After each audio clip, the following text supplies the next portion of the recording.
Imagine the world wakes up one day and decides to spawn giant glowing death traps just to spice things up. Welcome to the Shibuya dungeon, where the vibes are rancid and the life expectancy is lower than your phone battery at 3 a.m. The media tried to sell this as the dungeon dream: get rich quick or get eaten by a lizard. Turns out most people chose the get eaten option, and the hype died faster than a cringe TikTok trend once the body count started stacking up. Meet our protagonist, Hikobi Kita. He's a corporate slave working for a black company with a soul so crushed it's basically diamond by now. He missed his last train, has zero future, and decides that wandering into a literal pit of despair is better than paying for an Uber. Burr finally hits the first floor and the vibe is immediately haunted hallway from a 2010 creepypasta. It's ice cold, smells like damp failure. And Kita's standing there in his work suit, looking like he's about to ask the dungeon boss for a LinkedIn referral. Suddenly our big-brained hero realizes he forgot one tiny insignificant detail: a weapon.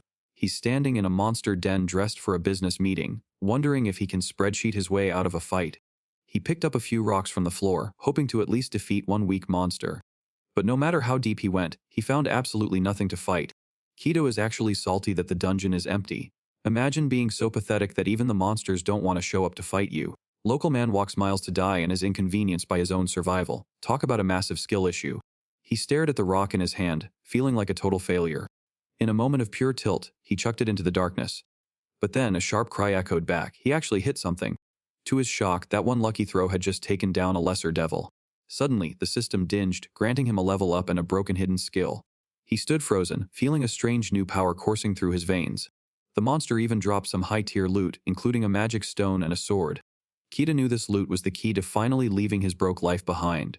It was time to secure the bag and head back to the guild. The payout for that single stone was 300,000 yen. Kita accepted the offer immediately, realizing his life was about to change forever. He was issued a seeker band, a high-tech device used for all hunter-related transactions. The dungeon was basically a giant power plant, and the government was paying top yen for its energy. But there was a catch. Without a specialized storage device, all that potential profit was essentially worthless. It was a perfect system designed to keep the corporate elites in total control. The clerk was impressed he reached level 2 in a week, unaware it only took Kita a few hours. After a quick verification, he was officially registered into the National Hunter Database. This status gave him the legal right to carry weapons and hunt in more dangerous zones. That single lucky throw had just earned him 3 months' worth of salary in an instant. But he knew relying on pure luck wouldn't keep him alive for long.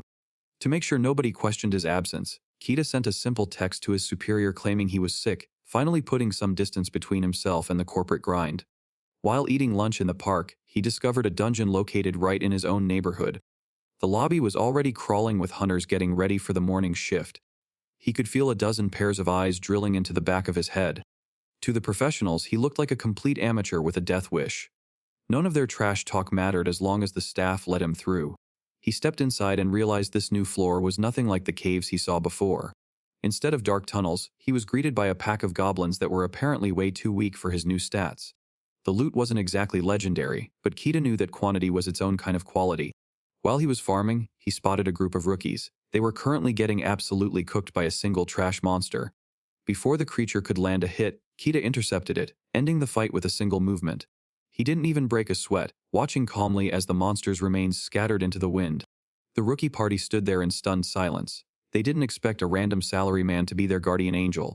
With 14 drops already sitting in his inventory, Kita decided he had earned a long lunch break. When he returned to the guild, the clerk was speechless at the sheer amount of loot he was dumping onto the counter. The receptionist couldn't wrap her head around it. Most hunters brought in loot one by one, but Kita just dropped a massive pile at once.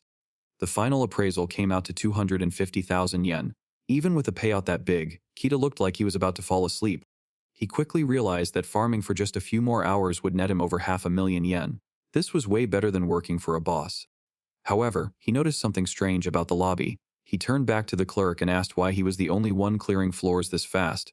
Realizing he was still a rookie at heart, he asked how to check his own stats. The clerk explained he just had to call out his status window. The moment he spoke the word, his screen filled with data. He had unlocked a hidden skill called Greed, which gave him the power of infinite growth. This meant he could learn every art in existence and level up without any limits.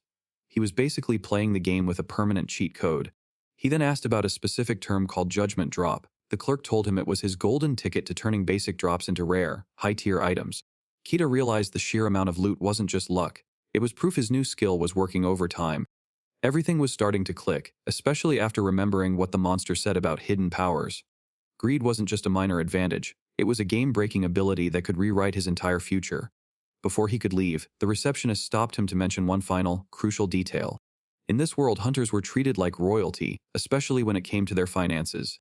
The government provided massive tax breaks to anyone brave enough to dive into the dungeons. Between the loot and the zero tax policy, Kita was looking at a total fortune. As he returned home, he realized his life as a struggling salaryman was officially over. Everything was finally clicking. This dungeon life wasn't just a dream, it was his new reality. He could eat, sleep, and shower in peace, knowing the government wouldn't touch a single yen of his hard-earned loot. But before he could go full-time, he had one last piece of business. He dropped his resignation letter into the mailbox. The feeling was better than any level up. He was finally free from the corporate grind. He headed straight back to the dungeon with a clear mission. Step 1 was getting enough cash to move out of his trash apartment. Every swing of his sword felt lighter. He was already planning his move to a much better neighborhood. Then, the system chimed again. His greed skill had leveled up, adding a brand new learning effect to his arsenal. He could now copy skills from anyone he encountered. In this world, knowledge wasn't just power, it was profit. With his new learning effect active, he ventured deeper into the dungeon to find some legendary arts to copy.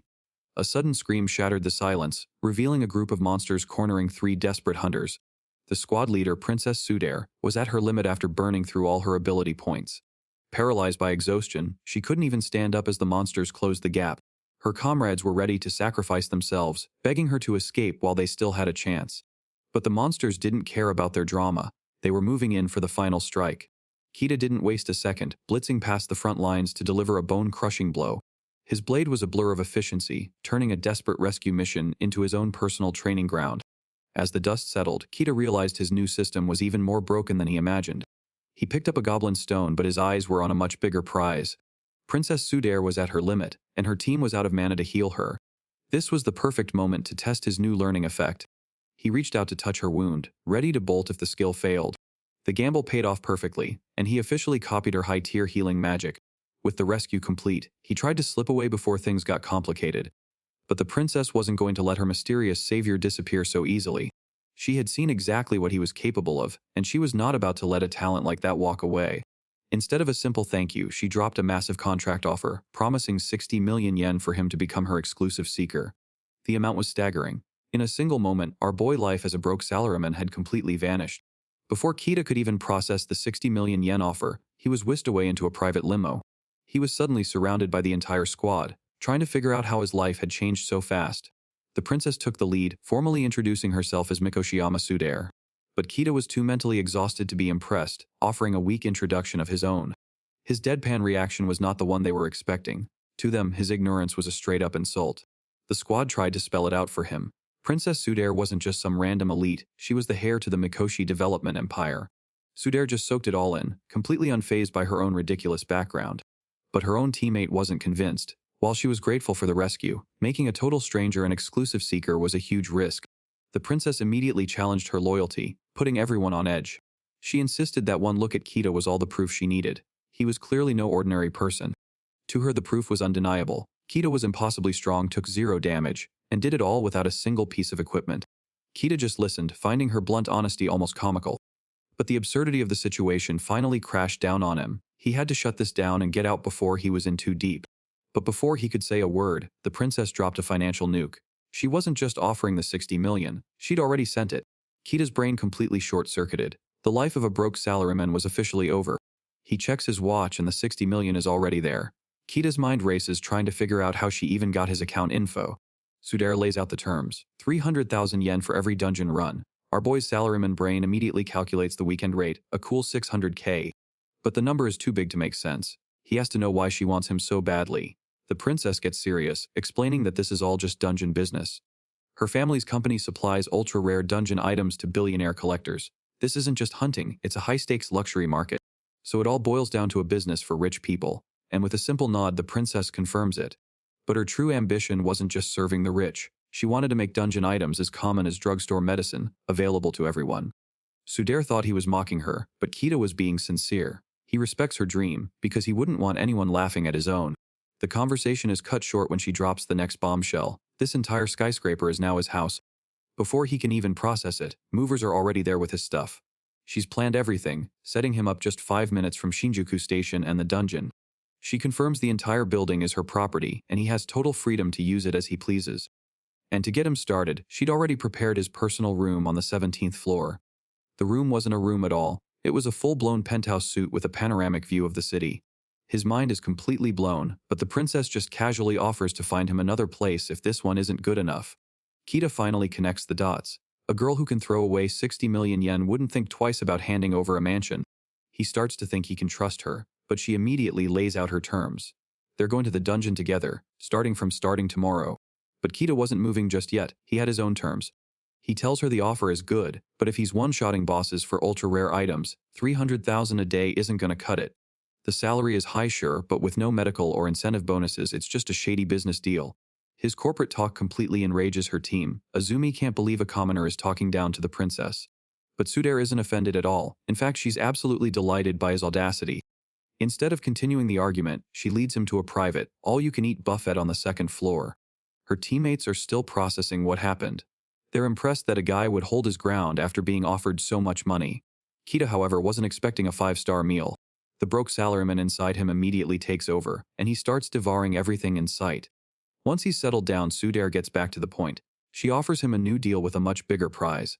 Her new offer is simple. Her family's company will handle selling any rare items he finds, taking a 30% cut. But Kita's inner salaryman can't compute. He asks how they could possibly turn a profit with a deal that generous. Azumi immediately gets defensive, thinking he's calling them scammers like so many others have before. The princess isn't worried about profits. She casually reveals her father and uncle give her 500 million yen in capital every year. The number completely shatters Kita's reality. 500 million yen wasn't company revenue, it was her personal allowance. With his mind reeling from the numbers, Kita lays his cards on the table. He understands this is the best offer he'll ever get, and that the 60 million setup cost is just pocket change to her. But it's not just about the money. He has his own stakes in this game, and things he can't afford to lose. The princess is confident in her offer, even giving him a few days to think it over. But our boy doesn't need a few days. Kita makes his decision right then and there. He's in. His speed surprises her, but Kita knows a deal this good has an expiration date. Hesitation could cost him everything. And just like that, the deal was sealed. With a firm handshake, they agree to make their dreams come true. With the contract signed, Princess Sudair sets their first official meeting for 4 in the afternoon tomorrow. That leaves Kita with a full day of free time, but the former salaryman has no idea how to relax. Besides, the princess had already sent over a full set of custom-fitted gear. The Mikoshiyama family's resources were no joke. He immediately texts Azumi to clarify the rules. If he has free time, can he just hop into a dungeon by himself? She texts back, annoyed. He can do whatever he wants, and any loot is his to keep. But she thinks he could at least be grateful for the free equipment. But Kita's work ethic won't let him rest. He decides to research how to get stronger. The rules for getting stronger were simple. You take down your first monster and boom, you get your job skills. The catch is, that job determines every other skill you can learn from then on. The system was simple. Below level 2, seekers could only learn 2 arts, fire and heal. Even reaching level 3 didn't change that. But his greed skill is different. It has no limits, meaning he can learn any art he wants. The salaryman's brain can only process this one way. His special skill is basically a cheat code. Kita needed to see more arts to copy them, and the 3rd floor monsters were the perfect source. Joining a party would be safer. But the thought of socializing is a nightmare, so he decides to just dive in solo. He arrives on the 1st floor of the Shinjuku dungeon, but the monsters feel different this time. Not that it matters. With his new high-end gear, the creatures go down in a single hit. He realizes he's way too strong for this level and decides to just move up to the 2nd floor. The 2nd floor was a massive, ancient hall, a stark contrast to the level below. Almost immediately, he spotted another party of hunters deep in battle. He hid in the shadows, realizing he was seeing other hunters use their arts for the first time. He watched them combine their skills, taking down enemies with practiced ease. Once they were gone, Kita stepped out to try and copy the moves he just saw. He focused on the first art he saw, a basic fire spell. A system notification confirmed he'd learned it instantly. Without wasting a moment, he moved on to the next one, Power Slash. That too was added to his arsenal with a single swing. 2 down, 1 to go.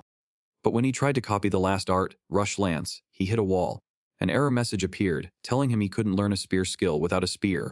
The limitation was simple. To copy a weapon art, he needed the right weapon. Still, with 2 new skills learned, he decided it was time to move on. He immediately put his new skills to the test. The remaining monsters on the 2nd floor didn't stand a chance. The floor was cleared, leaving behind a bag full of loot, but Kita barely gave it a second glance. This level was still way too easy. He found the stairs and headed up, arriving on the 3rd floor. The atmosphere instantly changed, with the entire hall bathed in a sinister red light. He wondered what kind of enemies he would face here. But before he could even investigate, a familiar sound cut through the silence. Suddenly, a massive vortex of dark energy appeared right in front of him. This wasn't just another monster, this was something else entirely. But when the energy faded, it wasn't a monster that appeared, it was a person. Kita wasted no time, launching his new fire art, but the figure deflected it with a single hand. Magic was useless. It was time for a more direct approach. He switched to his power slash, closing the distance instantly. This time the attack connected, sending the figure flying. But the figure didn't disappear. Instead, Kita's attack triggered a system notification, leveling up both his Seeker and Greed skills. This level up unlocked a brand new ability, Monster Taming. The system identified the creature as a leprechaun and asked if he wanted to make it his partner. He was surprised that his Greed skill had a taming function, but he quickly decided that having a partner could be a good choice. He committed to the decision, telling the system to make the leprechaun his new partner. But there was one more step. To make the bond official, he had to give it a name. He thought for a moment, trying to find the perfect name. He settled on one. From now on she would be called Lena. The name seemed to hang in the air for a second. For the creature, having a name was everything. And with that bond formed, the hood came down, revealing not a monster, but a tiny elf girl who now called him master. Lena was already way too attached. She was sticking to him like glue, making Kita wonder if he'd accidentally triggered some kind of ultra-loyalty flag. Everywhere they went, she showered him with praise. To her, Kita was the ultimate master, and she didn't care who heard it. Kita noticed a major detail, though. While the other leprechauns were all red, Lena was pure white, which was a total game changer.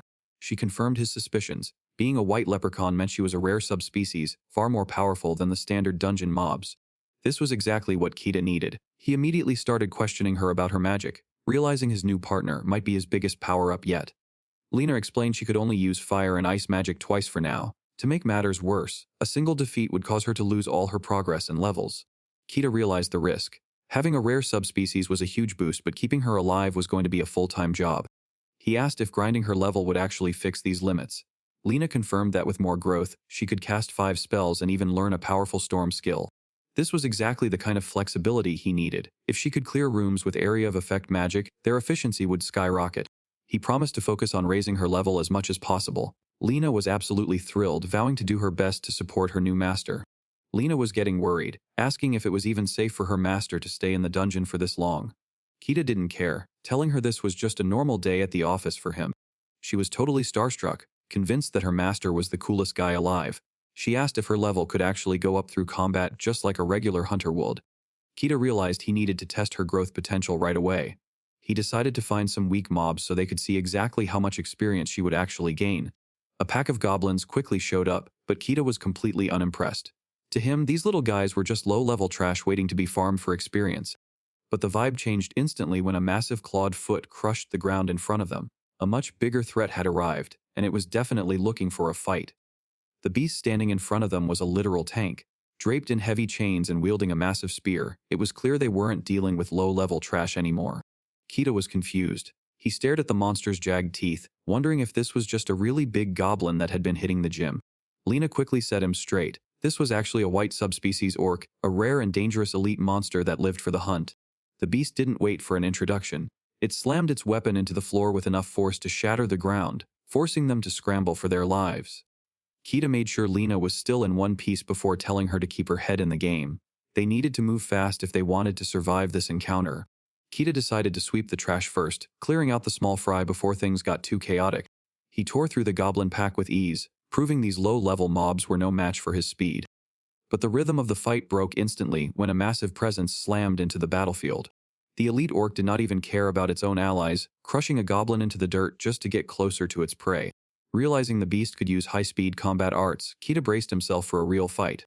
The orc's massive triple-bladed spear whistled past Kita's face, nearly ending the fight in a single blow. Lena didn't hesitate to step in, unleashing a powerful blast of magic to keep the monster from landing a second hit. Taking advantage of the opening, Kita thanked his partner and charged forward to deliver a bone-crushing power slash. A system notification confirmed their victory as the elite orc finally dissolved into a cloud of particles. The loot drop was exactly what they needed, rewarding Kita with a powerful new lance for his collection. Kita officially secured the rush lance and Lena was already losing her mind over how cool he looked. Despite taking down an elite boss, Lena noticed her level had not budged an inch. Kita realized the standard experience system might work differently for her. He decided they needed more data, so he prepared to head back out into the dungeon immediately. Lena was more than happy to follow her master wherever he went. Before they left, Lena got unusually quiet and asked if they could hold hands for the journey. The request caught him off guard, but he did not see the harm in it. Kido agreed, and the moment their hands touched, Lena looked like she had just won the lottery. With her spirit at an all-time high, they set off to find their next target. As they moved forward, Lena started to wonder if she was actually being helpful to her master. Kita did not hesitate to tell her she was a lifesaver, which was all she needed to hear to keep her spirits high. Things got awkward once they returned to the guild. The clerk was losing his mind because Kita had tamed a monster without using a monster ring, which was apparently a major legal issue. Princess Sudair was clearly not thrilled about the unexpected guest in the private quarters she provided for Kita. Lena was completely terrified, clinging to her master while the elite squad stared them down with pure suspicion. Sudair was on the verge of a total meltdown as she tried to process the mess. While her assistant prepared drinks, the leader struggled to find the words to address the massive legal headache Kita had just handed her. Sudair noticed Kita didn't have a monster ring, assuming he had zero plans to tame any beasts. Then she asked him if he had bought the ring. Kita admitted that he had, explaining that he only purchased it because a pushy salesman had practically forced it on him. Kita didn't even flinch as he dropped a major bombshell on them. He explained that his level up had granted him a rare taming skill, allowing him to form a soul contract with Lena without needing any external items.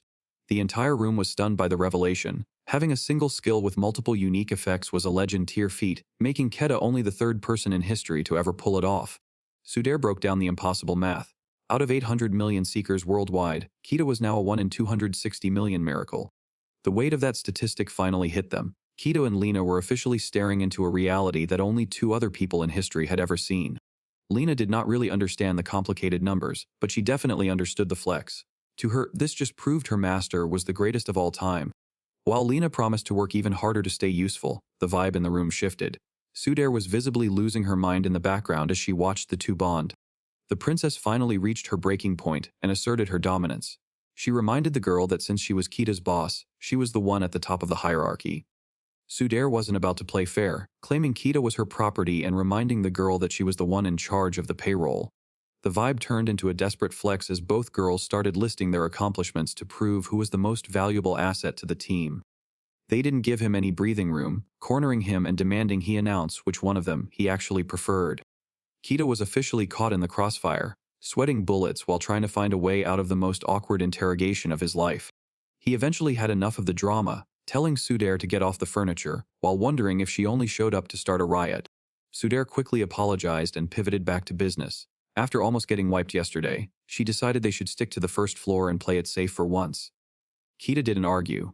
He knew that if they wanted to survive the deeper levels, they needed to get their teamwork on lock before things got real. As the squad moved out, Sudair was already plotting. She wasn't just looking for loot, she was evaluating every single move Kita and his crew made. Even the local guards were impressed by their setup. Having an escort that could use high-level arts meant this team was playing in a completely different league. The formation was tight. With Azumi leading the charge and Mayuri covering the back, they were a walking fortress that no monster could easily penetrate. Sudair was busy flexing their level 2 status like it was a world record. Kita didn't have the heart to tell her he was already at level 4 and still climbing. The squad wasn't exactly impressed. Azumi was actually fuming, calling Kita a straight-up monster for how fast he was growing. Kita didn't take the insult to heart. To him, being called a monster was just another way of saying he was built different.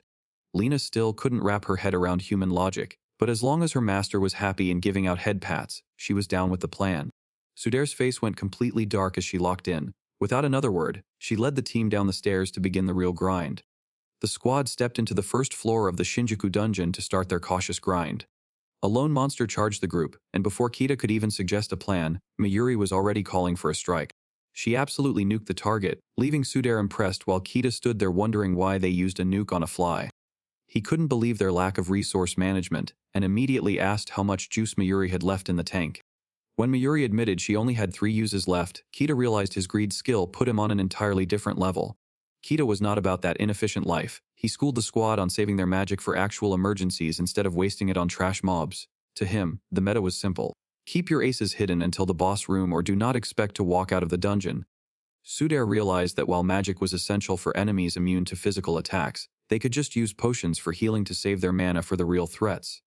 Kita could not believe these high-level hunters had zero gamer sense. He continued his masterclass on using the Vanguard to save mana for the big fights. Sudair finally folded. She realized he was right and ordered her squad to fall in line under his command. Sudair was officially sold on Kita's tactical genius and praised his elite gamer sense. She urged the squad to keep their momentum going, though she made sure to warn them not to wander off alone like a typical solo player. The peace was short-lived as a pair of goblins launched a sudden ambush from the shadows. Kita was the first to react, screaming out a warning to the defenseless Sudair, but the monsters were already in midair with their clubs raised for a strike. Kita didn't miss a beat. He stepped in immediately with Azumi, using combo attack to clear out the goblins before they could even touch the Sudair. Kita realized that Azumi was actually way more reliable in a fight than he first thought, but he definitely crossed a line. She was absolutely fuming that he had the nerve to use her first name like they were actually friends, forcing him to drop a quick apology just to survive her death glare. Kita didn't waste time on her drama. He pulled Sudair aside and gave her a reality check, reminding her that her death would be a total nightmare for his contract. The cold logic actually worked. Sudair thanked him with a blush. Lena helped their leader get back on her feet, so they could keep the momentum going. The squad locked back in and continued their journey through a massive hallway lined with torches. Azumi wasn't just a basic fighter. She revealed her skill was Magic Warrior, a hybrid class built for both heavy hits and team support. The blonde hunter followed up, explaining her specialty was curing. She could patch up wounds in seconds while still packing enough offensive magic to hold her own. As they marched through the massive hallway, he had seen everyone else's powers, but he still had no idea what Sudair could actually do in a real fight. Suddenly, Kita halted the group. His eyes caught a strange, shimmering light reflecting off the floor tiles that no one else seemed to notice. Kita pointed right at the glowing spot on the wall, but the rest of the squad looked at him like he was losing it. To them, there was absolutely nothing there. Before they could even argue, a hidden trapdoor snapped open, sending the entire squad into a straight free fall. Gravity took over instantly, giving them no time to recover as they plummeted through the dark shaft. Azumi rushed through the thick dust after the crash, her only focus being the safety of her leader. Sudair came out of it without a scratch, mostly because she used Kita as a human cushion to soften the blow. Lena was still shaking from the drop, but Sudair just brushed it off, claiming that Kita was officially proving his worth as a shield. After brushing off the fall, they realized they weren't on the second floor anymore. This was a completely undocumented zone of the Shinjuku dungeon where giant roots snaked across the stone walls. Sudair recalled rumors about secret areas with their own private entrances and exits. Kita realized they had actually found a hidden dungeon that wasn't on any map. The idea of finding rare treasures and a shortcut out immediately improved Sudair's mood. Kita stayed cautious, wondering if this creepy place actually held anything of value. Sudair was convinced they were standing on a literal gold mine. She pointed out the massive roots, certain they were a sign of something extremely valuable nearby. But things took a turn when she reached out to touch one. The massive root twitched under her fingers, and Sudair's excitement instantly vanished. Sudair realizes the truth too late. Those massive coils aren't roots, they are scales. A colossal serpent with rows of predatory eyes lunges from the shadows, ready to tear them apart. The squad is paralyzed by the sight of the massive beast. Kita is the first to react, screaming for everyone to run as the predator shatters the ground behind them. Lena is completely terrified by the scale of the abomination. Kita realizes they haven't found a gold mine, but a literal den for monsters. The multi-eyed predator looms over its prey, refusing to let them escape. Sudair forces herself to stay calm, knowing one wrong move means a painful death. They barely manage to escape the monster only to get dumped into another free fall. Kita was reaching his limit with the dungeon treating them like human pinballs. He grabbed one of the objects littering the ground and realized the entire floor was covered in keys. Azumi spotted their only exit, but the room was a literal graveyard of skulls and fake keys. Now they had to find the one real key in this massive trash heap before they ended up as skeletons too. The team was starting to lose hope, realizing they were standing in a graveyard of hunters who never made it out. Panic turned to terror as a scout monster suddenly appeared, signaling that they were no longer alone in the dark. While everyone else was paralyzed by fear, Kita felt like he was finally in his element. He admitted that the chaotic situation was actually getting fun, viewing the deadly dungeon as a source of endless entertainment. Kita wasn't interested in wasting time on a scavenger hunt and suggested they simply destroy the barrier instead. Kita decides it is time to go on the offensive. He gives the order to attack, hoping to take the beast down before things get worse. But it is a total miss. The predator is perched too high, and their strongest strikes cannot even touch its scales. The beast retaliates with a spray of lethal poison, melting a human skull instantly. Kita realizes they cannot win this fight and suggests finding the exit key instead. Sudair refuses to back down. She stares into the shadows, convinced that she has what it takes to survive this nightmare. The squad starts brainstorming a new strategy. They need a bait to lure the massive serpent into range if they want any hope of striking a finishing blow. Azumi didn't hesitate to step up. She volunteered to be the bait, knowing they needed a distraction to survive. Kita ordered the squad to provide cover. One wrong move would be fatal with the monster looming directly above them. He questioned if Sudair could actually handle the pressure. She just gritted her teeth, proving she wasn't some damsel in distress. The princess locked her eyes on the prize. She was ready to face the predator head-on if it meant securing the treasure. Then the trap was sprung. Kita gave the order to fire while Azumi slashed through the air, turning the tide of the battle. Sudair shouted for everyone to stay close and hurry, but the monster's scales were already shimmering nearby. The beast lunged forward, snapping its massive tongue at the group while Kita watched for an opening. Sudair was suddenly snatched up, the monster's thick tail coiling around her as her squad screamed in terror. Instead of panicking, the princess just smirked and told them not to worry because she liked the view. She was done holding back and activated her ultimate skill, ready to show Kita what she was truly capable of. Sudair triggered her special ability, Regard, focusing her vision to pierce through the illusions of the graveyard. She finally found it. The real key was shaped like a flower, sitting right at Mayuri's feet in the middle of the trash heap. Kita immediately went on the offensive, charging forward with a rush lance to drive the predator back. He caught the princess in a bridal carry, saving her from the fall as she looked up at him in total shock. The sound of heavy chains rattling meant the exit was finally open, and the group didn't hesitate to make a run for it. The monster was not letting up, forcing the group to scramble for the exit before they were eaten alive. They barely managed to cross the threshold, slamming the massive doors shut to lock the predator out.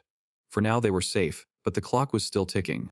Safe behind the door, the squad finally caught their breath while Lena gushed over the epic rescue. Kita was still carrying the princess, who did not seem to mind the bridal carry one bit. They had survived the hunt, but the next floor was already waiting. Kita actually gave the princess some credit, admitting that her courage and hidden skill were the real reasons they made it out. Sudair tried to act like it was all part of her plan, but she could not hide how much she enjoyed the validation. There was no turning back now, as the only way forward led straight into the heart of the dungeon. Lena looked to Kita for direction, sensing that the danger was only going to escalate from here. They had to keep moving, because the real challenge was just getting started.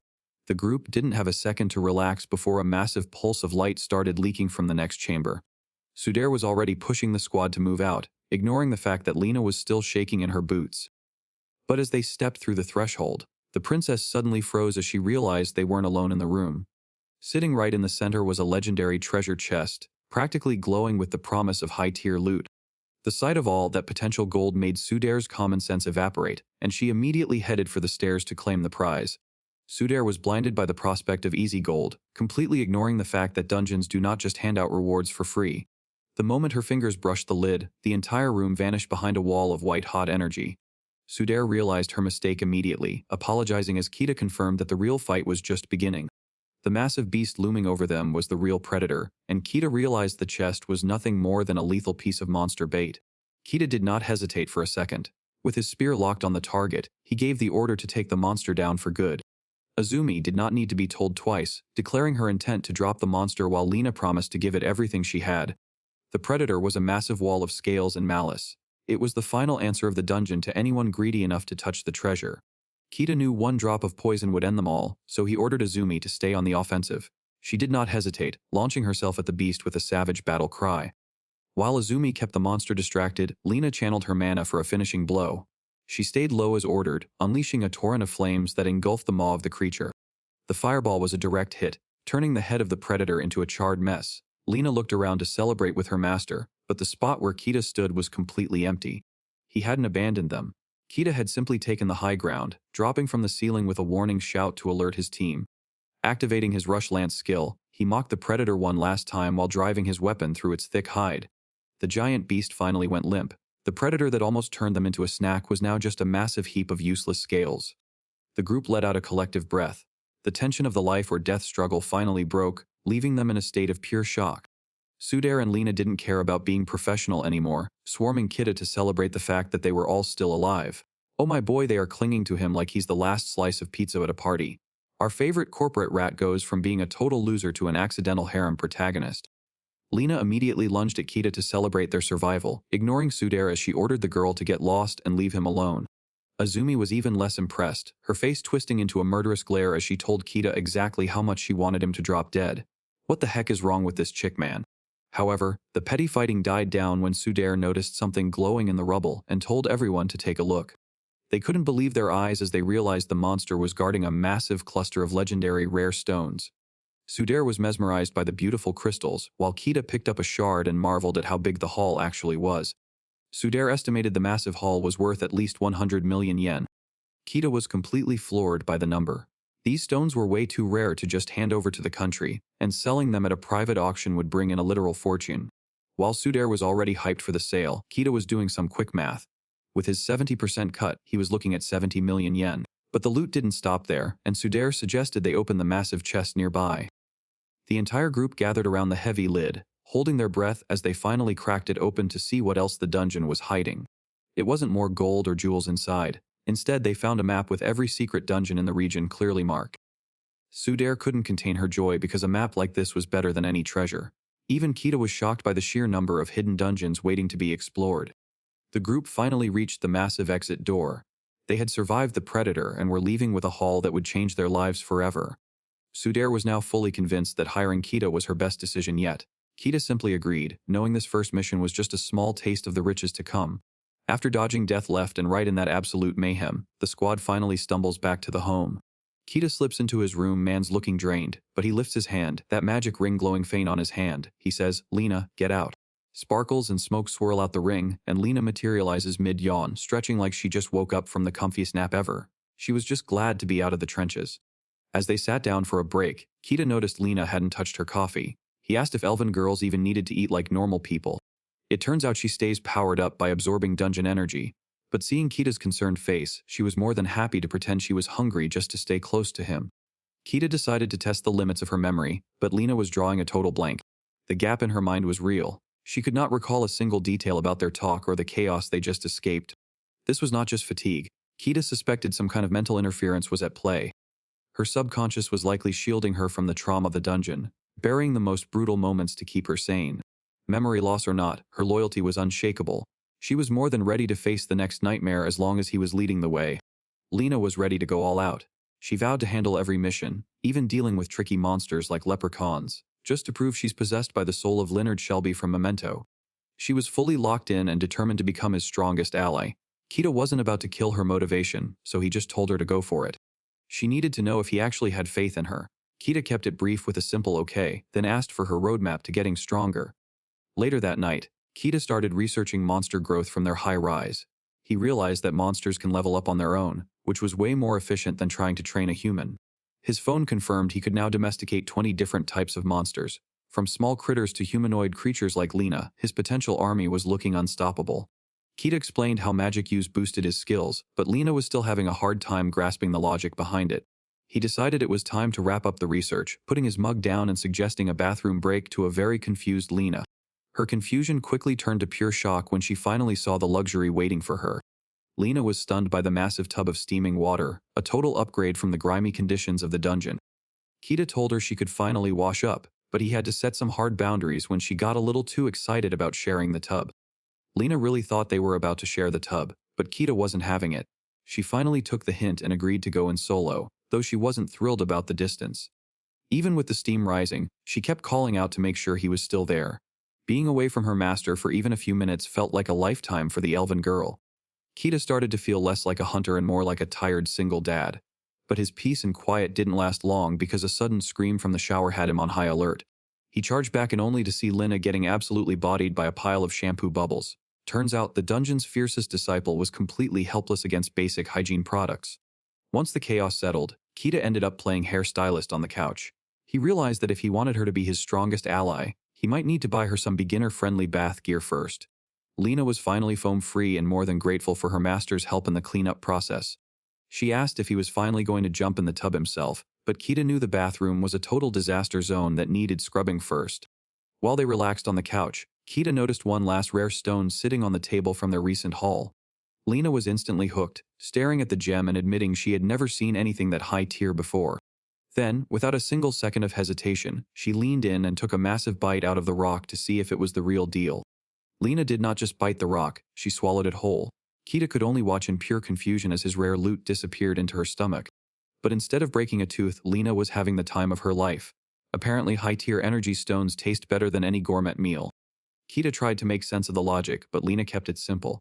To a monster, these stones are nothing more than concentrated energy snacks used to boost their stats. When Kita asked if she actually felt a change, her reaction said it all. She felt a surge of strength immediately, proving that monster growth was far more direct than he imagined. This revelation opened up a whole new path for his army. Kita decided that tomorrow would be dedicated to research, and Lena was more than ready to be his primary test subject. Kita warned her to keep their new power leveling secret under wraps, but Lena was too busy celebrating their bond to care about the logistics. It was just another typical morning for Kita. He was barely awake, clutching his coffee while the news anchor started her broadcast. But things got interesting fast when the reporter mentioned a rare dungeon stone. Apparently, some lucky seller just cashed out for 100 million yen. Kita nearly choked on his drink when he saw the face on the screen. It was Princess Sudair, shamelessly bragging about her big haul from the Shinjuku dungeon. She was all smiles, thanking her friends and promising the world even more legendary treasures. Kita could only stare in shock. The noise finally woke Lena up, who came stumbling into the room wondering why her master was up so early. The morning peace was officially dead. Kita watched the screen in pure disbelief as the news treated his life or death struggle like a casual weather report. The Shinjuku dungeon entrance was already crawling with curious crowds thanks to the broadcast. The hype followed them as they moved through the city, with bystanders whispering about the girl who just became a multi-millionaire. Every news outlet in the country was already treating them like a group of local legends. Sudair was living her best life in the center of a media circus, counting her potential interviews like they were trophies. Kita could only watch from the sidelines as his hard work became her personal PR win. Total strangers were already treating her like a top-tier idol, begging for handshakes and shouting her name. She was clearly overwhelmed by the sudden fame, but she was not about to turn it down. When a fan asked the million-dollar question about her loot, she did not miss a beat. She shamelessly credited her success to having the best adventurers, leaving Kita as the invisible ghost behind her legendary haul. Sudair wasn't about to let the hype go to waste, already planning to upscale her business and hunt for even more rare loot. While Sudair was busy at the auction, Lena had been putting in work, proudly bragging that her power level had finally hit a new peak.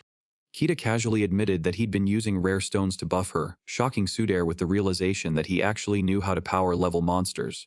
Sudair tried to stir the pot by claiming Lena would eventually go solo, but the loyal elf immediately shut her down, swearing her life to her master. With the squad's vibes back on track, Sudair shifted her focus to the dungeon's second level to hunt down a secret room from an old map. Sudair led the group to the spot marked on her map, but couldn't see anything special about the plain walls. Then, a blinding light erupted from the wall. Sudair's observation powers were failing her, making her realize that Kita's greed skill operated on a completely different level. While Kita remained cautious about the lack of a visible door, Sudair was already obsessed with the potential treasure. Finally, the squad geared up for a high-stakes loot hunt, ready to claim whatever legendary items were hidden behind the wall. The secret room didn't disappoint. Behind the wall lay a chest overflowing with enough loot to make even a top-tier hunter's jaw drop. But clearing a hidden dungeon wasn't a walk in the park. By the time they stepped back into the light, the girls were completely drained and begging for a break. Sudair noticed Kita wasn't even breathing hard. To her, this raid was a death march, but Kita looked like he had just finished a light stroll. Kita didn't have the heart to tell her the truth. After years of being a corporate slave, a 1-hour dungeon crawl felt like a paid vacation compared to his old 9 to 5. With the fatigue pushed aside, the group turned their focus back to the bag of gems. The real work was over, and now it was time to enjoy the rewards of their high-stakes hunt. The haul was estimated at 50 million yen. While Sudair was already looking forward to the next find, Kita warned that they couldn't just keep relying on secret rooms forever. Sudair's plan for the future was simple. She wanted to track down every remaining hidden dungeon in the area to find even better loot. Kita wondered if she was really ready for that level of commitment, but she wasn't backing down. She refused to stop until she found something truly legendary. Kita cautioned her that the grind was only going to get tougher from here. Even with her help, the dungeon wasn't going to give up its treasures easily. Sudair then brought up the third floor, wondering if he had explored it yet. Kita admitted he had, though he claimed it looked just like any other level. Sudair reveals her real goal. She needs 2 specific materials to craft phantom cosmetics, and they are located deep within the dungeon on the 5th floor. Kita is not sweating the challenge at all. He tells her that after clearing the 3rd floor, the rest of the journey should be a total speedrun. Sudair shuts that confidence down fast. She warns him that the Shinjuku dungeon is a death trap, and fewer than 10 people have ever actually reached the 5th level. Kita wonders why the records on these lower floors are so thin. Sudair explains that the deeper you go, the more likely the dungeon becomes a one-way trip. There is a haunting reason for the silence. Sudair mentions that the hunters who actually returned did so without their companions, and they all told the same chilling story in unison. Every survivor returned with the same haunting warning. A literal devil was waiting for them on the 4th floor. The team finally breached the 3rd floor, and the hype was real. They were moving much faster than anyone expected, and the victory felt earned. Success meant growth. Every skill used was a boost to their experience, and even Kita could feel his power starting to peak as his level climbed. But Sudair wasn't satisfied with just one floor. She had her eyes on the prize and was ready to dive right back into the chaos. As they moved deeper, Kita wondered why the government hadn't just sent in the army to deal with this place years ago. Sudair explained the hard truth. Modern weapons were completely useless against these monsters, making unique job skills the only way to actually survive.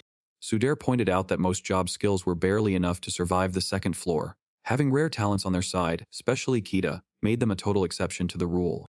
Azumi added that magical skills were the only thing keeping them relevant if they lacked real-world physical strength. Kita took it all in, acknowledging that their abilities were their only lifeline. The government granted adventurers tax privileges just to collect information, since truly strong explorers were rare and often uncooperative.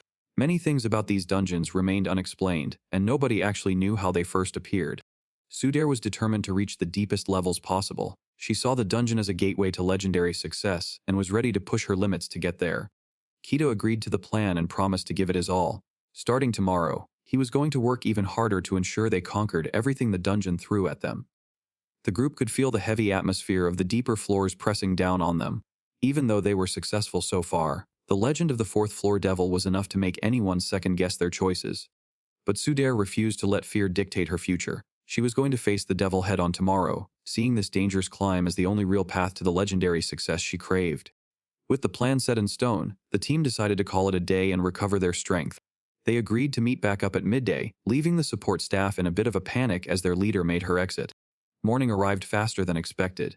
The hype and anxiety of the upcoming raid hung in the air as the city began to wake up for another day of dungeon exploration. The team gathered back at the Shinjuku dungeon entrance. This was no longer just a training run. Today they were stepping into a death trap that few had ever survived. Sudair led the way to the entrance of the fourth floor. She kept her focus forward, urging Kita to stay close as they approached the next level of the dungeon. The gateway was plastered with warning signs from explorers who had turned back in fear. These notes were a clear message that most people did not survive what lay ahead. Sudair was not deterred by the grim warnings. She looked back at Kita with a confident smirk, telling him to look forward to the surprises waiting for them. With the team ready, they began their descent. Each step took them further away from the safety of the upper floors and deeper into the territory of the fourth floor devil. The staircase seemed to go on forever, stretching into the dark abyss. Kita noticed Lena was starting to feel the pressure, so he offered a comforting hand as they moved into the depths. Sudair saw the fear in Lena's eyes and offered her an exit, but the girl's resolve to stay by Kita's side was absolute. After a grueling descent through the pitch-black stairs, a blinding light finally appeared at the end of the passage. The group emerged from the shadows, shielding their eyes as fresh air and the sound of wings greeted them for the first time. They stood on a high precipice, staring down at a massive forest that stretched further than the eye could see. This was the fourth floor of the Shinjuku dungeon, an entire world hidden deep underground where twin mountains reached for a fake sky. Kita looked around in disbelief, questioning if they were actually still deep underground as they stepped through the ruins. The view was impossible. A massive sky and twin mountains loomed over a forest that shouldn't exist in the middle of a dungeon. Sudair realized the legends about this floor were true while Lena stood there completely captivated by the artificial beauty. The girls loved the refreshing breeze, but Kita couldn't shake the feeling that something about the atmosphere was definitely off. His team assumed he was just overwhelmed by the scenery, but Kita's instincts told him this paradise was a lethal trap. Just as Kita's instincts flared, a frail old man emerged from the ruins. He seemed relieved to see them, claiming he had been waiting for their arrival. Before they could even ask who he was, the man dropped to his knees in a desperate plea. He begged them to save his world, addressing the confused team as legendary brave adventurers. Then the old man began describing a time when his people lived in total peace. That peace was shattered when a demon with destructive power appeared, taking over the world and leaving the survivors oppressed. Their only hope was an ancient prophecy found in a book, promising a hero would eventually rise to destroy the monster. The elder was convinced that Kita and his group were the legendary saints sent from heaven to fulfill that destiny. The group sat down to hear the rest of the story, but Kita remained skeptical about being a chosen hero. Kita tried to kill the vibe by saying they were just travelers, not heroes. The old man completely ignored him, explaining that reaching the demon required 4 specific pearls. The hunt was officially on. The group had to find pearls hidden at a volcano, deep inside a mist forest, on the ocean floor, and out in the wild. Once they gathered every pearl, they had to deliver them to a demon living in the dark church. Only then would the true path finally open. Sudair realized this wasn't just a random side quest. This mission was likely their only shot at finding the staircase to the 5th floor. The old man didn't give them time to think, shouting for the brave heroes to get started. Kita was officially drafted into a hero mission he never wanted. The old man kept screaming about the prophecy until they were nearly out of sight. He was acting like a desperate quest giver in a broken RPG. To Kita, the whole situation felt like a massive waste of time. He figured the guy was just a weird NPC with way too much energy. But Sudair had a different take. She had been trying to analyze the Elder's stats the entire time, but her skills returned absolutely nothing. Her instincts were screaming that something was wrong. In this dungeon, things are rarely what they seem, and that man definitely was not human. Right on cue, the old man vanished in a puff of smoke. The Elder was gone, replaced by a single creepy doll resting in the dirt. But they weren't alone. Through a glowing crystal ball, a mysterious observer watched their every move, satisfied that some interesting travelers had finally taken the bait. Sitting on an ornate throne, the hooded figure laughed as he toyed with a glowing crystal ball. He was the one pulling the strings, and he was eager to see if these heroes would survive his games. Elsewhere, the squad trekked through the mountains, debating the stranger's true nature. Sudair pointed out that if he were a monster, her detection skills would have worked instantly. Kita was even more skeptical, noting that the old man felt completely lifeless. To him, the Elder was just a hollow vessel, making this entire hero quest feel like a massive trap. The squad finally reached the entrance of the mist forest, where the giant trees seemed to touch the sky. This was the first stop on their mission to find the pearls, but the thick fog made the woods look like a massive graveyard. Sudair noticed the shift in the air immediately, sensing that the atmosphere had turned heavy and dangerous. Even Lena was starting to panic, feeling like the very woods were closing in on them as they stepped deeper into the fog. Kita warned everyone to maintain a tight formation and stick together to avoid getting separated. He knew that with such low visibility, a single wrong turn would leave them vulnerable and alone in a place they did not understand.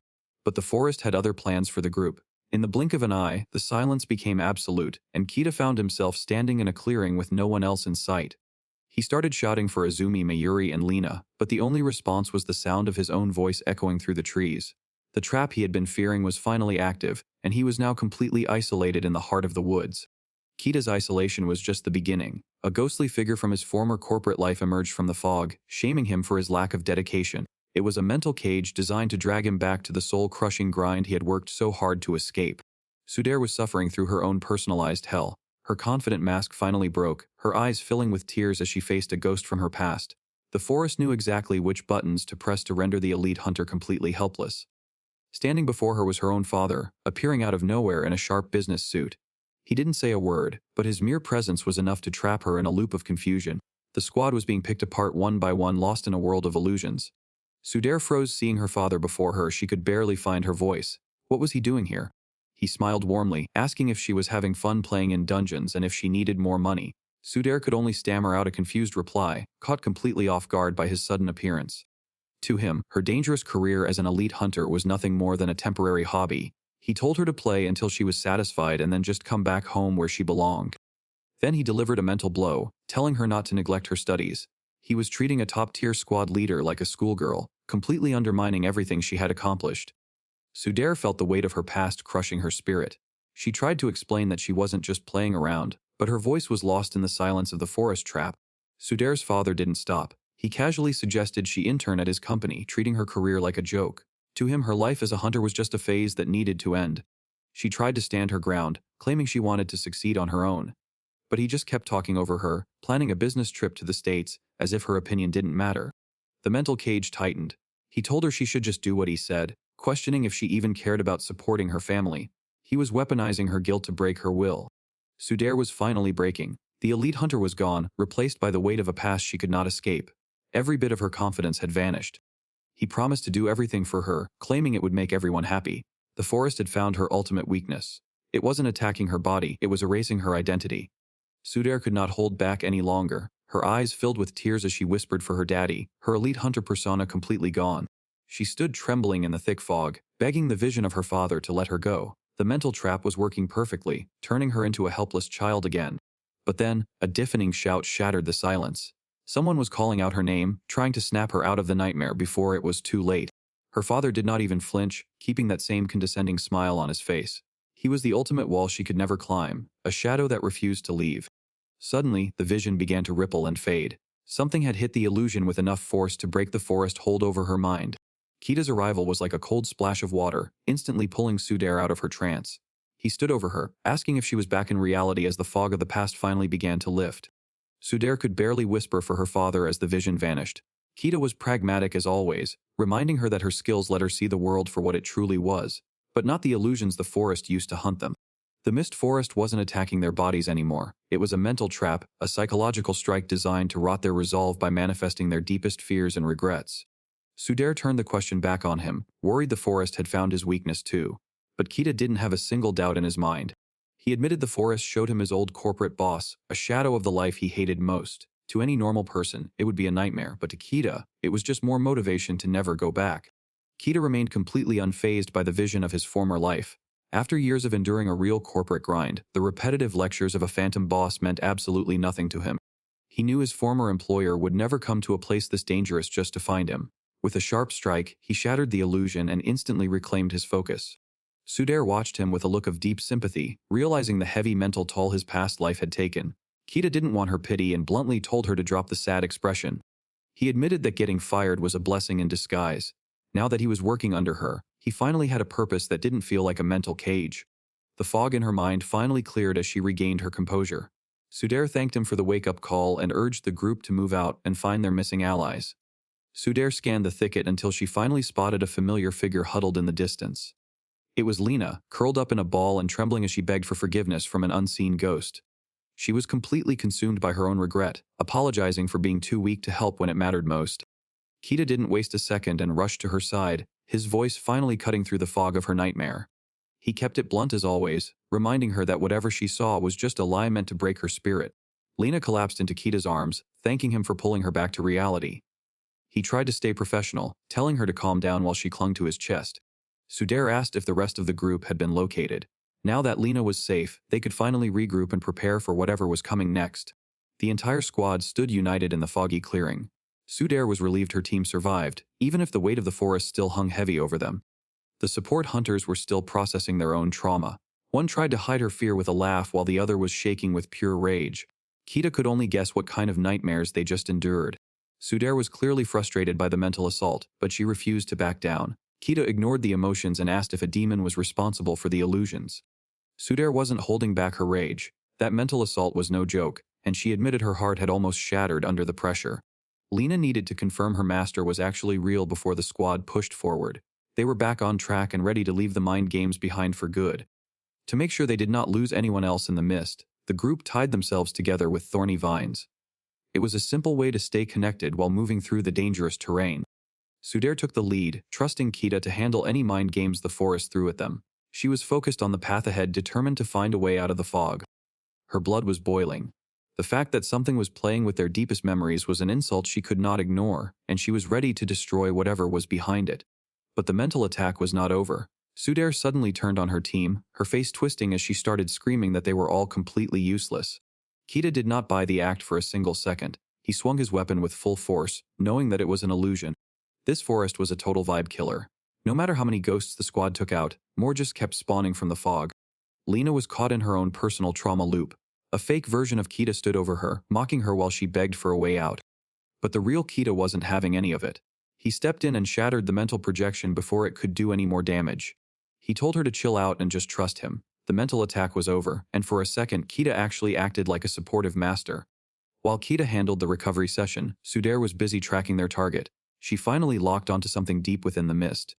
The group finally reached the heart of the mist, discovering a massive, gnarled tree that looked like it had been growing for centuries.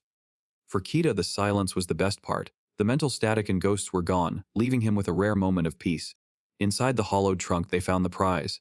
It was the special item the elder mentioned, radiating a power that felt ancient and dangerous. But the squad didn't even have time to celebrate before a massive, shadowy presence loomed over them, mocking their arrival. The forest's true master finally revealed itself. A fairy guardian with a bright smile that definitely didn't match the threat she posed to anyone trampling her woods. The forest guardian finally revealed herself, praising the group for having souls strong enough to shatter her illusions. Sudair was clearly on edge, asking Kita if this creature was really just another monster they had to fight. This was no average floor mob. Being a white subspecies meant she was a rare freak of nature with enough mana to control the entire forest. The group was completely stumped. No one had ever reported a white fairy this massive or this terrifying in the dungeon history. The guardian then turned her focus to Lena, mocking her for being a low-tier version of a white subspecies.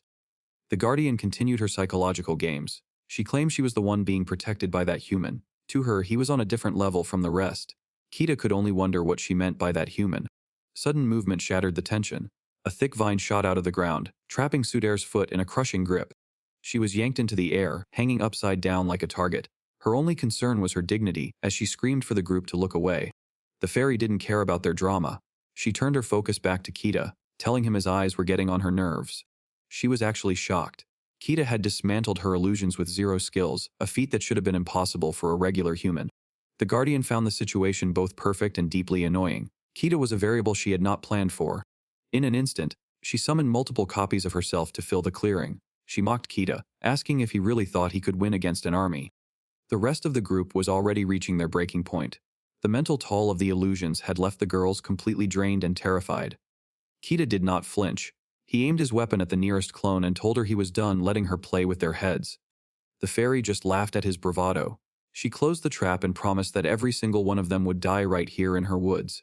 Sudair dangled helplessly like bait on a hook, promising to use her skill to expose the real body. But before she could act, evil white fairy covers her eyes and tells her to shut the F up. The Guardian began her origin story, explaining how she was once a small outcast because of her rare white color. Everything changed when a mysterious human gifted her a dark orb, a source of power that filled her with absolute pleasure. She used that forbidden strength to seize control of the woods, imprisoning every single soul who had ever insulted her. She crowned herself the king of the woods, declaring that her connection to the pleasure stone made her completely unbeatable.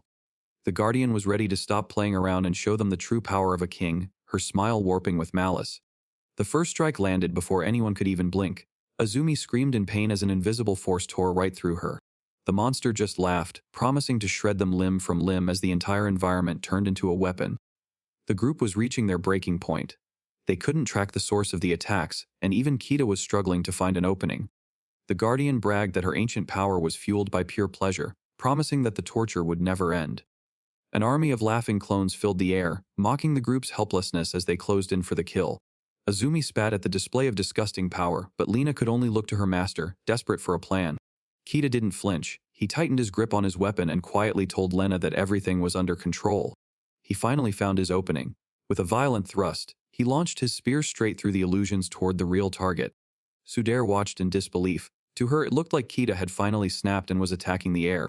His spear tore right through the Guardian's head, but she didn't even flinch. It was like stabbing a ghost. The monster just laughed at the pathetic display, while Sudair screamed that they were only fighting shadows.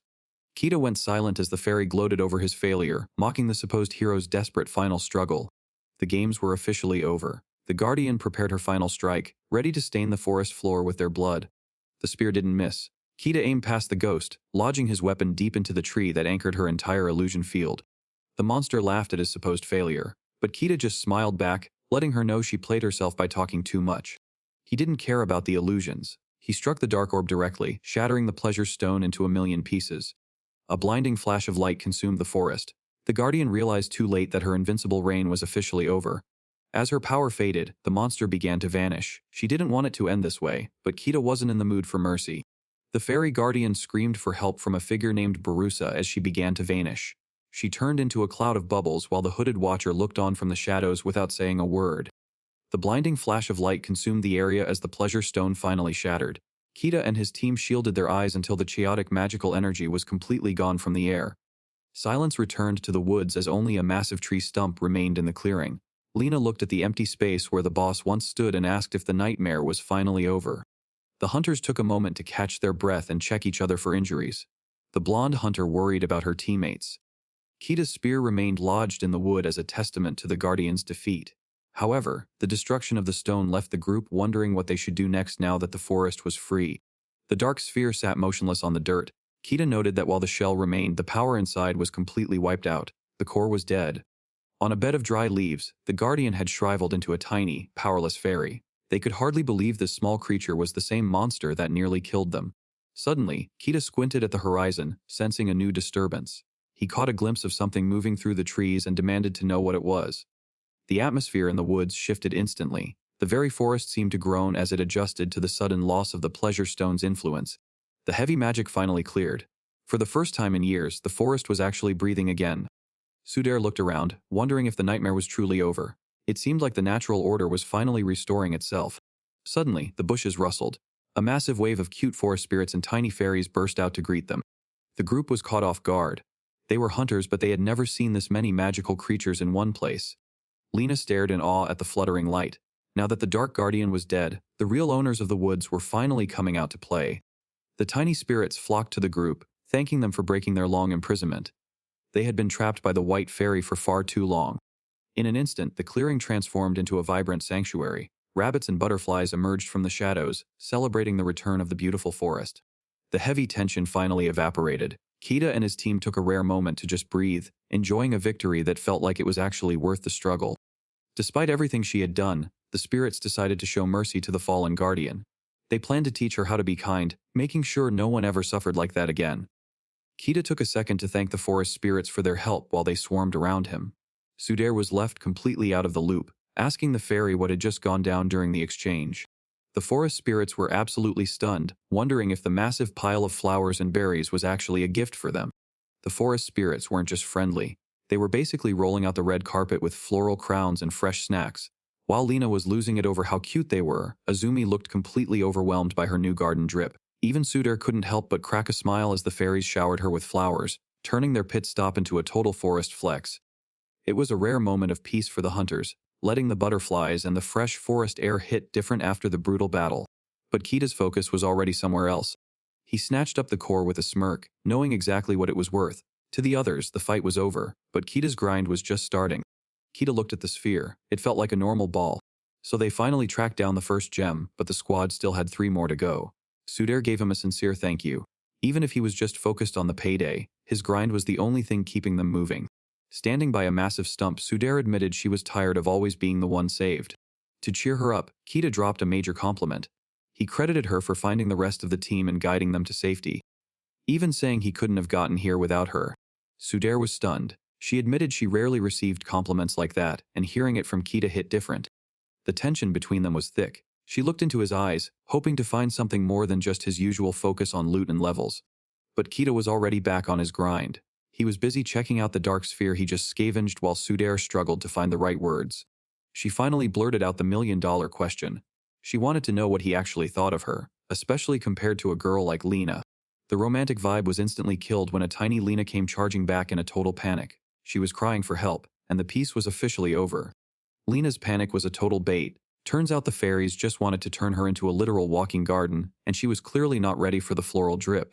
Even Sudair was caught in the vibes, getting flustered as the team hyped her up during a rare moment of peace. But Kita wasn't there for a forest retreat. He was already clocked back in, demanding to know where the next payday was hiding. The girls had already done the legwork, translating the fairies' intel about a yellow gem sitting in the middle of a monster-infested wasteland. There was no reason to wait around. They had a destination, a goal, and a massive desert waiting to test if Kita's grind was actually built different. Sudair produced a glowing teleportation crystal, making it clear that walking to the next zone was officially off the table. Kita immediately questioned why they were just now using it, but the massive 5 million yen price tag explained the delay. Sudair admitted that while the item was pricey, wasting time in the forest was no longer an option for their grind. After a quick farewell to the local spirits, the team huddled close to the artifact as it began to surge with power. A flash of light erupted through the trees, instantly wiping the group from the forest and sending them toward the desert wasteland. But the teleportation did not go unnoticed. Somewhere in the shadows, a cold laugh echoed through a hidden chamber as their arrival was confirmed. The Watcher was already tracking their every move through a crystal ball. To him, they were just fools marching straight toward their own funeral. As the team stepped into the scorching wasteland, he sat back and waited. He was more than ready for them to try their luck in his territory. The second they arrived in the wasteland, the heat became an absolute nightmare. Sudair was already hitting her limit, feeling the sun bake them alive as they trudged through the scorching sand. It was hard to believe that they were in a lush forest just a few hours ago. Now the scenery had completely shifted into an endless desert that seemed to stretch on forever. The girls were officially losing it. Lena was begging for a break while the squad members started getting aggressive from the heat, but Sudair was more worried about how Kita was holding up. Kita was completely unfazed by the brutal conditions. He dropped the ultimate flex, explaining that his old corporate job banned air conditioning, making this desert feel like a luxury resort compared to his old office. Since the heat wasn't an issue, it was time to talk about the bag.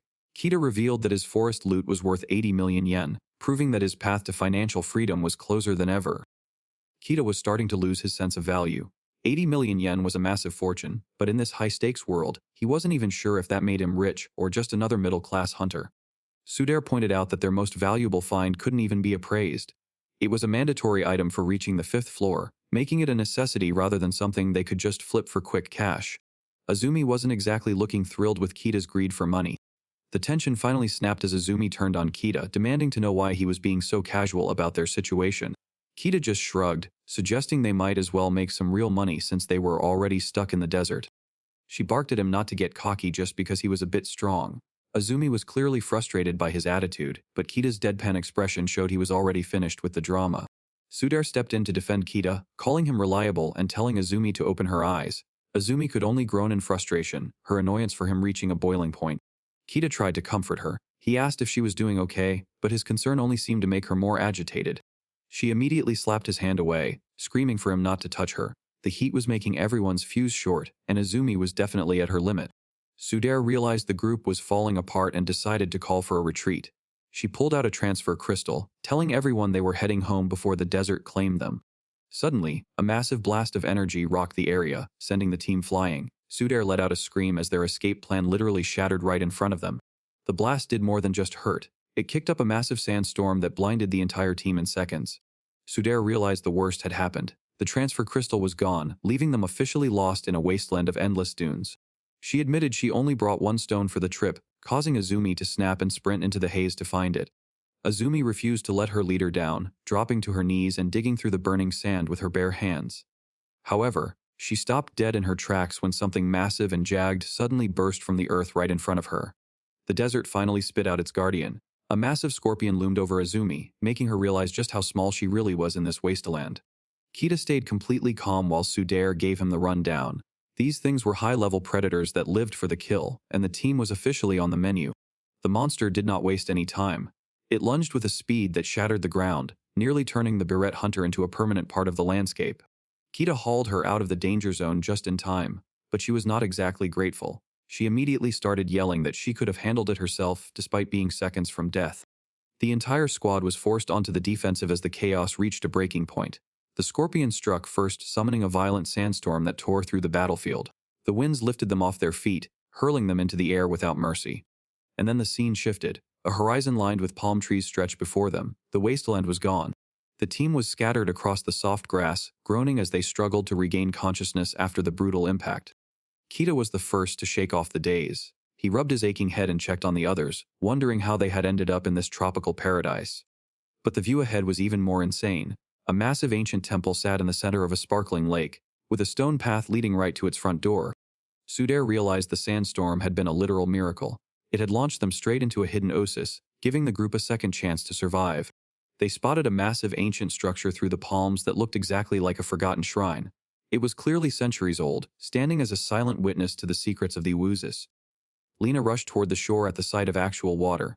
Sudair called for a short break, deciding it was the perfect time to treat their wounds and recover. The blonde hunter took a long drink, finally feeling the desert heat wash away. This place was a miracle they desperately needed. The team was just glad to be alive and together. After everything that had happened, keeping the squad in one piece felt like their biggest win. Kita wondered if that scorpion was one of the devil minions the fairies mentioned. Sudair could not be sure, noting that while those monsters were rare, they were still a natural part of the wasteland. While checking their surroundings, the blonde hunter stumbled upon an ancient stone tablet, partially buried in the grass. The inscription was strangely written in Japanese, detailing a king who gained eternal life and a legendary jewel hidden somewhere within the Shinjuku dungeon. Kita realized their luck was finally turning around, as the massive temple ahead was clearly the vault containing the golden treasure they needed. 8 fam, that's where we pause the chaos for today. If you enjoyed it, don't forget to like and subscribe to keep the manga vibes going strong. It seriously helps the channel grow. If you made it this far and you're feeling that burnout energy after all this plot, drop nihilistic penguin emoji in the comments. Until then, stay dangerous, stay reading, and I'll catch you in the next one.